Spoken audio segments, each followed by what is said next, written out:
Dans un petit village africain baigné par le soleil, Hawa et Karim vivaient une belle histoire d'amour. Mariés depuis 3 ans, ils formaient un couple uni et respecté.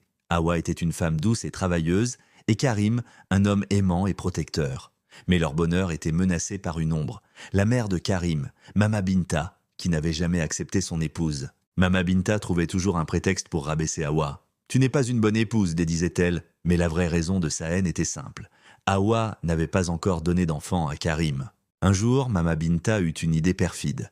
Elle invita une jeune femme du village, Fanta, chez son fils. « Voilà la femme qui te donnera un enfant », déclara-t-elle fièrement. Karim était sous le choc et Hawa sentit son cœur se briser.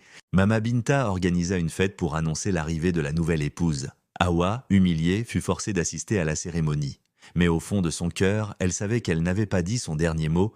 Plutôt que de pleurer, Hawa prit une décision. Elle allait montrer sa vraie valeur. Elle se concentra sur son commerce de tissus et devint prospère. Bientôt, sa réputation dépassa le village, attirant des marchands de toute la région. Pendant ce temps, Fanta montrait son vrai visage. Paresseuse et intéressée, elle exigeait de Karim des cadeaux et du luxe.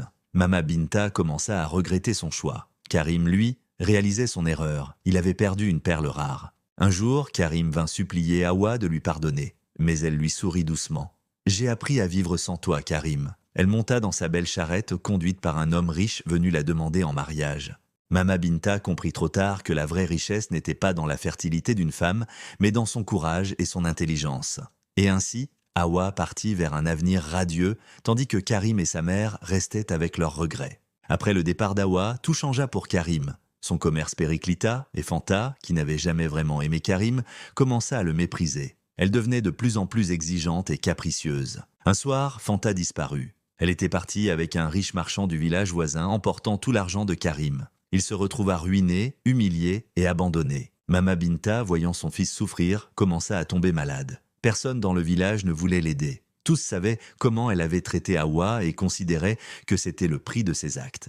Pendant ce temps, Hawa prospérait. Son commerce était florissant et elle vivait dans une belle maison. Mais quand elle apprit la situation de Karim et de Mama Binta, elle prit une décision qui allait surprendre tout le monde. Hawa retourna au village. Karim, amaigri et honteux, baissa la tête en la voyant. Mama Binta, affaiblie, eut du mal à cacher ses larmes. Hawa avait le choix, les aider ou les laisser affronter leur destin. Hawa regarda Karim dans les yeux et dit « La souffrance que vous ressentez aujourd'hui, je l'ai connue. Mais la vengeance ne remplit pas le cœur, seul le pardon le peut. » Elle tendit une bourse d'argent à Karim et demanda à des villageois d'aider Mama Binta. Karim, bouleversé par la grandeur d'âme d'Hawa, décida de changer. Il travailla dur pour reconstruire sa vie et se repentit sincèrement. Mama Binta, de son côté, devint humble et respectueuse envers les autres femmes.